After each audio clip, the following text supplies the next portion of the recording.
Eu ontem ainda brinquei muito, hoje, né, ainda brinquei com o meu mecânico, que eu falei com ele que eu vou comprar uma carrocinha, vou enfeitar a carroça, vou comprar um burrinho bem bonitinho, também vou cuidar do burrinho, vou botar o burrinho todo bonitinho, vou fazer uma cadeirinha para Bela e vou dirigir uma carrocinha. Vou dirigir uma carroça, porque simplesmente, né, Valéria, uma aventura. Domingo, na hora que eu saí para viajar, que eu fui para o Rio, eu fui verificar a água do radiador, deixei a tampa aberta. Não fechei e fui embora. Aí fui para o Rio, lá de Botafogo, fui para o Leblon, do Leblon, não, para Barra, da Barra para o Leblon. Depois, quando eu voltei para Botafogo, eu peguei o engarrafamento, o carro ferveu. Aí quando eu entrei no Rio Sul, que eu estava saindo fumacinha, né? Aí eu deixei ele esfriar. Quando eu abri a tampa do capô, que eu fui olhar, a tampa estava fora. Aí eu falei assim, eu tenho que começar a pensar, estou ficando doida ou velha, sei lá o quê. Porque isso é uma atitude estranhíssima, né? Então acaba a gente começando a ter uma oportunidade de você começar a refletir, será que eu estou em condições de fazer alguma coisa? Eu acho que eu vou puxar uma carroça, porque tirar a tampa do troço e não botar uma distração que a gente não pode ter, né? E o mecânico falou, ele só ferveu que você pegou o engarrafamento, senão você ia voltar com ele e não ia acontecer nada, porque eu estava equilibradinho, quer dizer, ele não ia esquentar, né? Mas é porque você pegou o engarrafamento, aí não esquentou. Então a gente fica assim, quando começa a gente a fazer, esquecer muito das coisas, que começa a gente a fazer bobagem, a gente começa, será que eu estou ficando velho?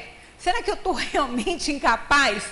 Então isso tudo leva a uma reflexão para a gente pensar realmente na vida que a gente está levando, nas coisas que a gente está fazendo. Aí a gente começa a refletir, aí a gente começa a fazer balanço, né? Balanço. Aí pensa assim, poxa vida, tantas coisas que eu não precisava ter feito e fiz, me arrependo hoje, né, quase a ponto de sentir um remorso, outras boas que eu poderia ter continuado a fazer e não continuei. Aí vem o quê?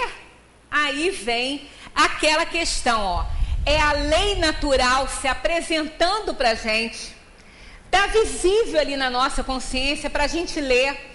Aí a gente começa a ler, começa a conhecer mais coisas, conhecer as nossas atitudes.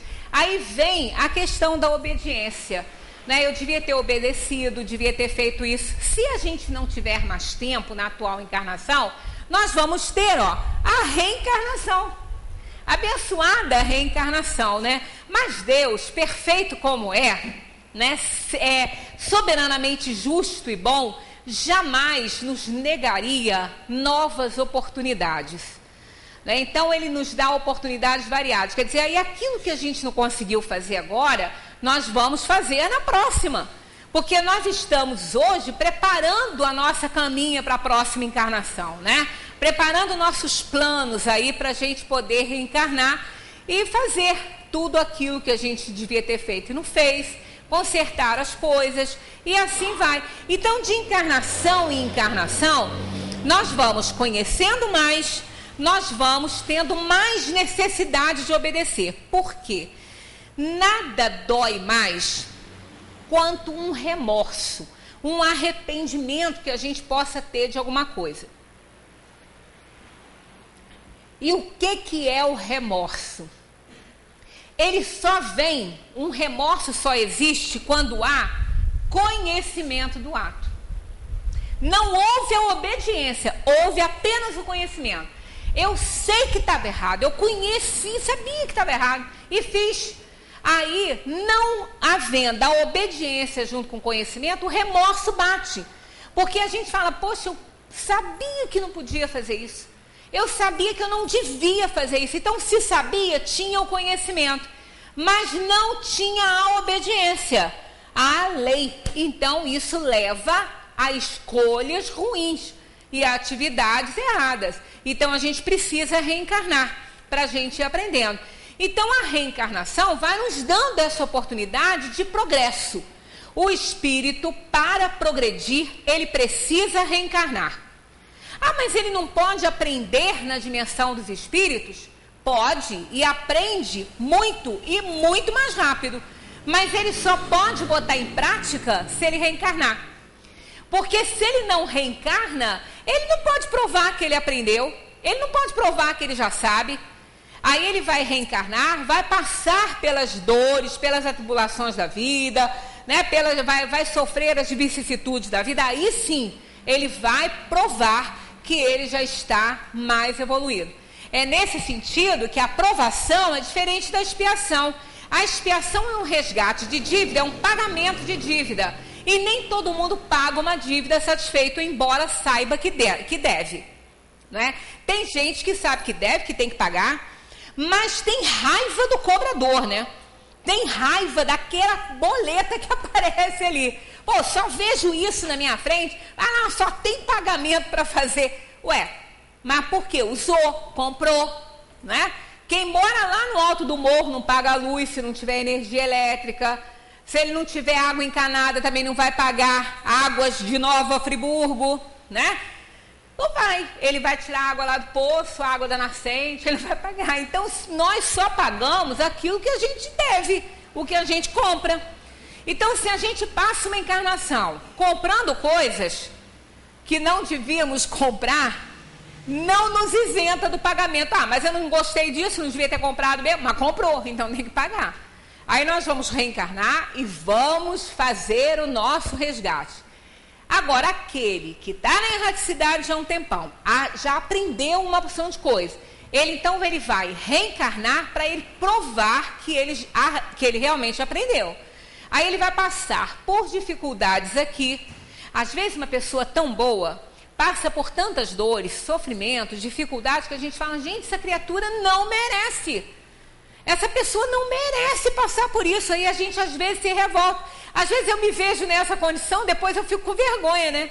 Aí bota o crachá de espírita, fala assim, não, cadê o livro dos espíritos? Cadê o que eu aprendo? Realmente, as pessoas com quem a gente convive e a gente vê que elas estão sofrendo aquilo que elas não deveriam sofrer, estão passando por coisas que elas não merecem passar, essas estão provando, ou até expiando, pode ser. Mas a expiação, ela envolve uma certa revolta, porque a aprovação é expiação também.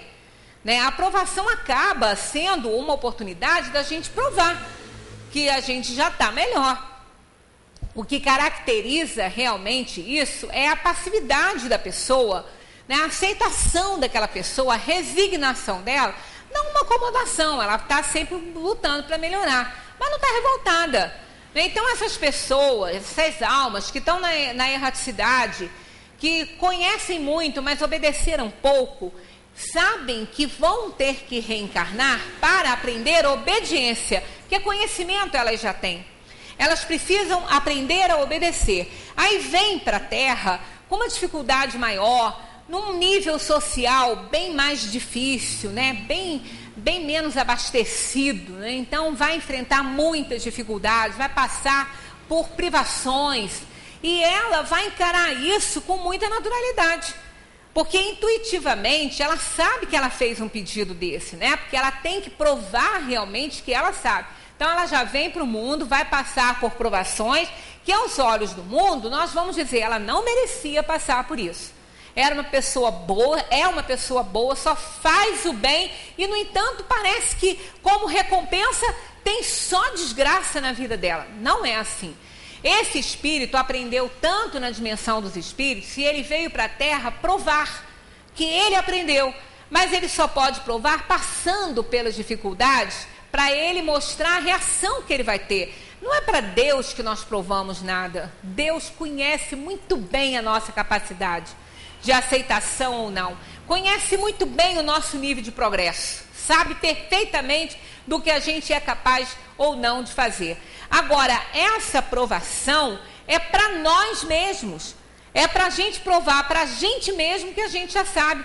Como aquele aluno que estuda para ele fazer uma prova e passar, ele não está provando para o colega, provando para quem quer que seja, ou para o dono do curso, ou para a empresa que ele pensa em trabalhar, não. Ele faz aquela prova e provar para ele mesmo que o que ele estudou fez sentido, deu certo e que ele aprendeu.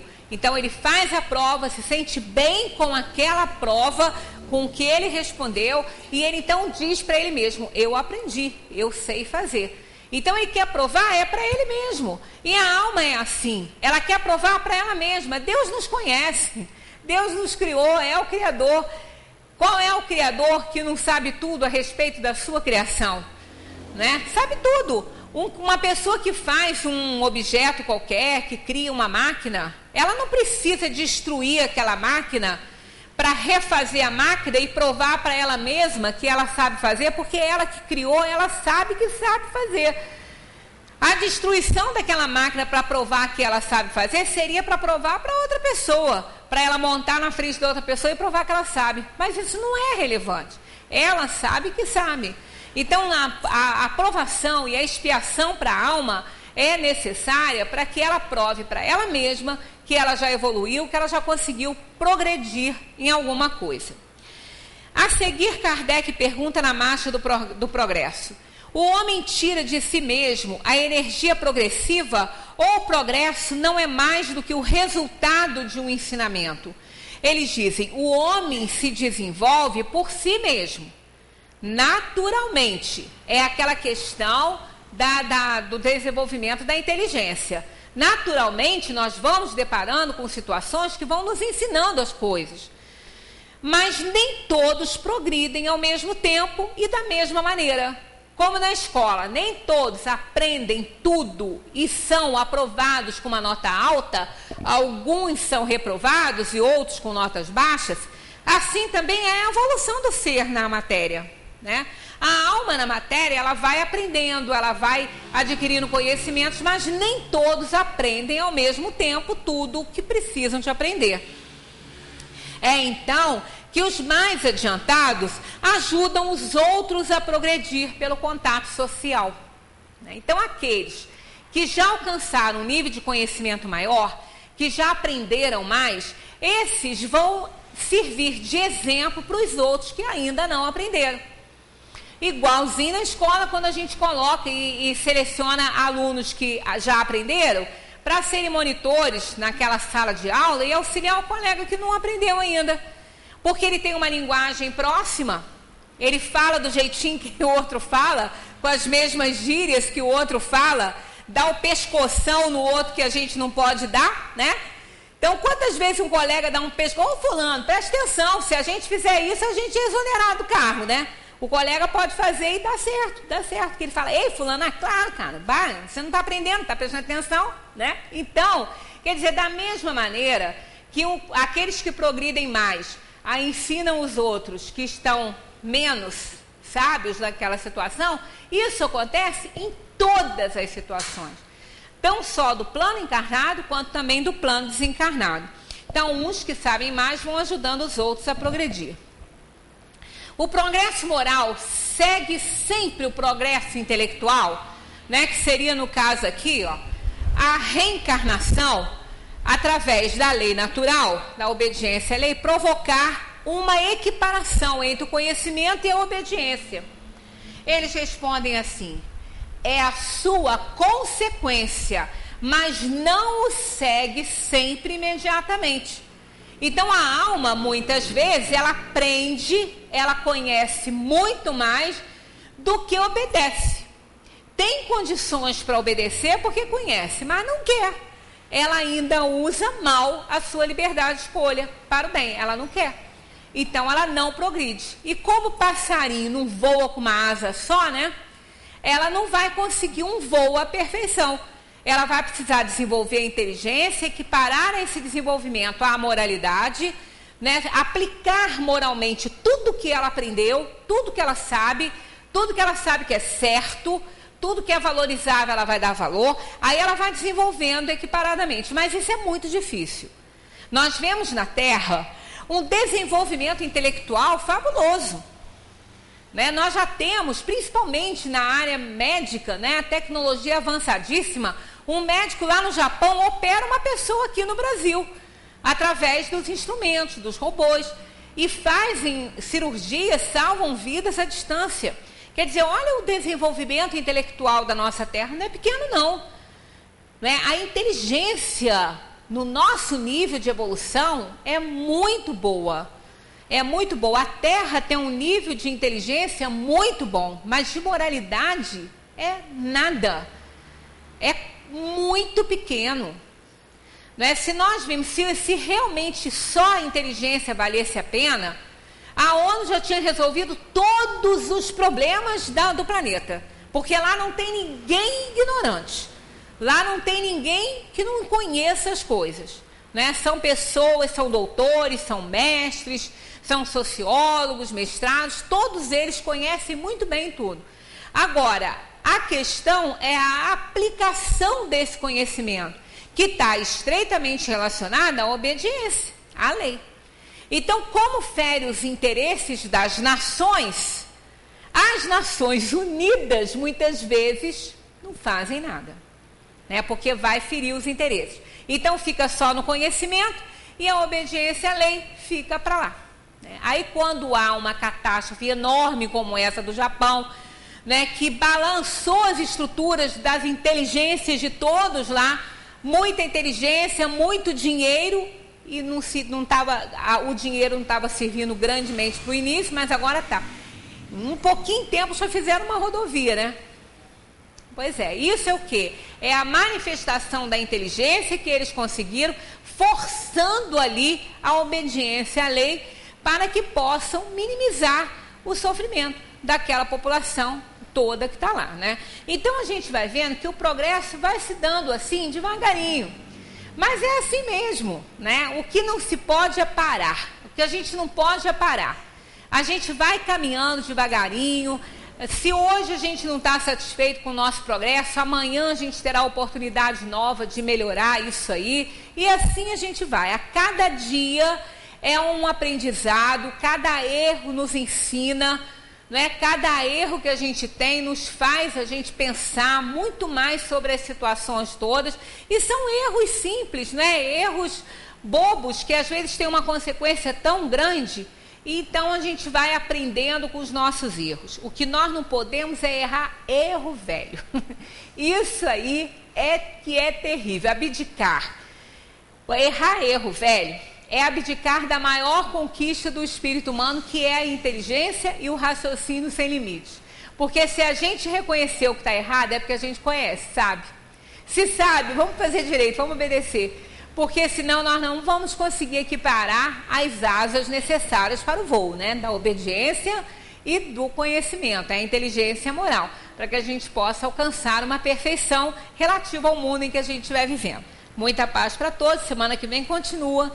Essa questão da marcha do progresso é uma lei importantíssima, muito interessante, que vale a pena a gente estudar, como todas elas aqui, né? Não tem nada no Livro dos Espíritos que não seja interessante. Muita paz para todos.